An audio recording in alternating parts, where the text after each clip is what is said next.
Sumain niyo ang Panginoon. at sumaiyo rin. Ang mabuting balita ng Panginoon ayon kay San Mateo. Papuri sa iyo, Panginoon. Nung panahong iyon, si Jesus ay nagpunta sa lupaing malapit sa Tiro at Sidon. Lumapit sa kanya ang isang Kananiyang naninirahan doon at malakas na sinabi, Panginoon, anak ni David, mahabag po kayo sa akin. Ang anak kong babae ay inaalihan ng demonyo at masyadong pinahihirapan. Ngunit gaputok-may di tumugon si Jesus at lumapit ang kaniyang mga alagad at sinabi sa kanya, Pagbigyan nga po ninyo at nang umalis na, siya'y nag-iingay at sunod-sunod sa atin. Sumagot si Jesus, sa mga tupang naliligaw ng sambahayan ng Israel lamang ako sinugo. Ngunit lumapit sa kanya ang babae, lumuhod sa harapan at ang sabi, Tulungan po ninyo ako, Panginoon.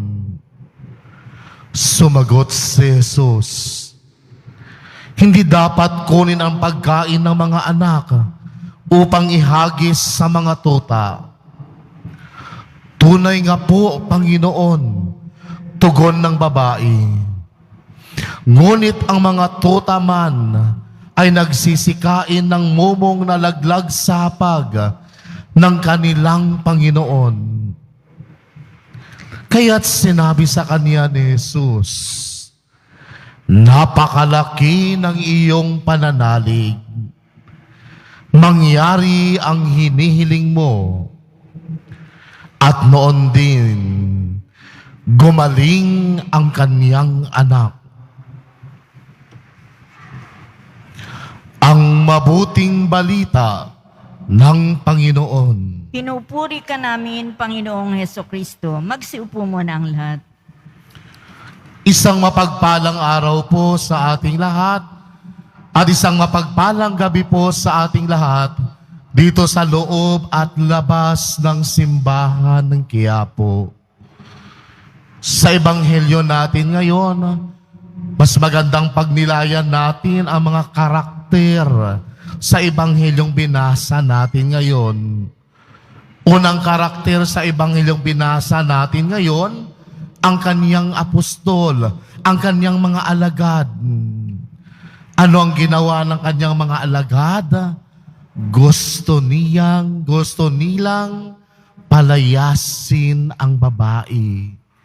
Nakukulitan sila.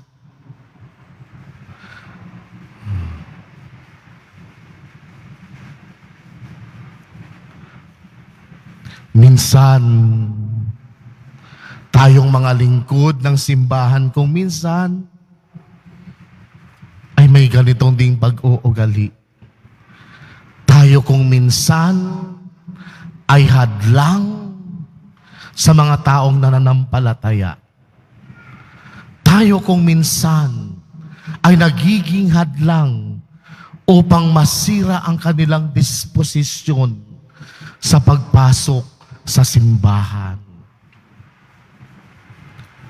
Malayo pa lang nakapilang, haba-haba ng pila, ang init-init, tinitiis ng tao para lamang makapasok sa simbahan.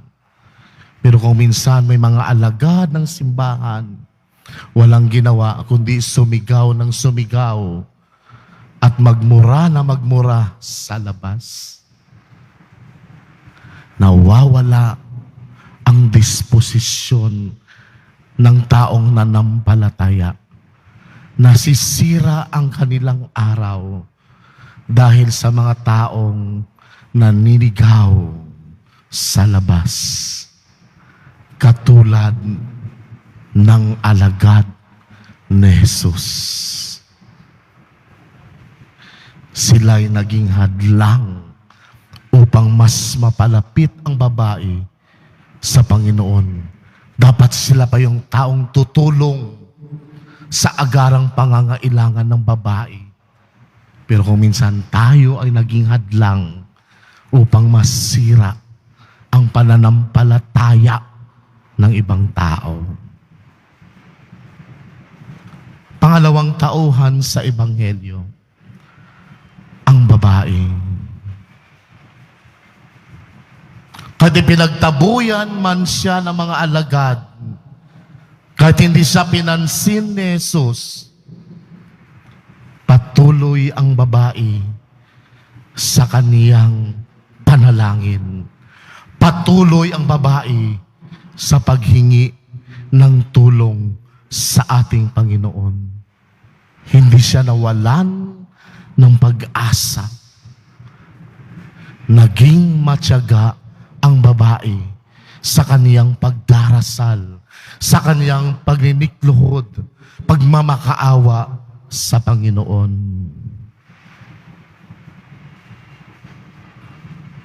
May mga pagkakataon kung minsan na tayo ay nagdadasal sa Panginoon, hindi pinapansin ng Panginoon ang ating dasal. Katulad ng babae. Sumisigaw ang babae, Panginoon, anak ni David, tulungan po ninyo ako. Ngunit gaputok may, hindi tumugon si Jesus.